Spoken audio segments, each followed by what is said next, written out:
De verkoop van nieuwe en broekte motoren ziet in 2023 flink in de lift. In totaal verlieten verliezen hier goed 22.000 exemplaren de showroom.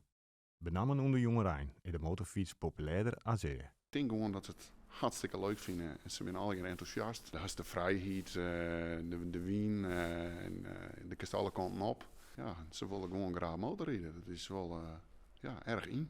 Maar het binnen net alleen nog jongeren die uit op de motor stappen. Ik ben eigenlijk een hele grote meisje wat ouder.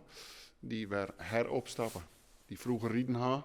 En die stappen bij mijn motorrijden. En dan zie ik vaak dat de band van die meisjes die beginnen echt te motorrijden. Dus dan staat dan met de heid en de mem, die willen dan echt weer motorrijden. Dus ik heb je ook weer in. Hiemstra verkocht vrienden hier met name zogenaamde naked bikes en motoren uit het toursegment. Rappe racemonsters liek je uit de mode. Vooral de beginnende motorrijders, die moeten dan nog een A2 motor hebben. Dus dat is wat lichter vermogen. En sportmotors die verkeer je weer eigenlijk niet meer.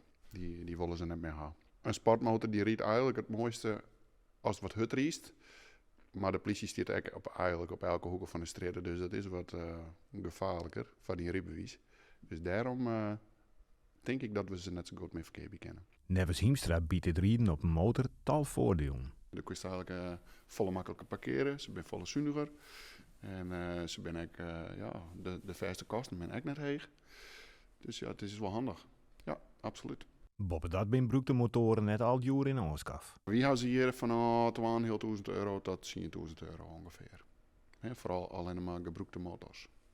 Want we merken toch dat het makkelijkste budget is waar een prutte meisje een motor in ziekje.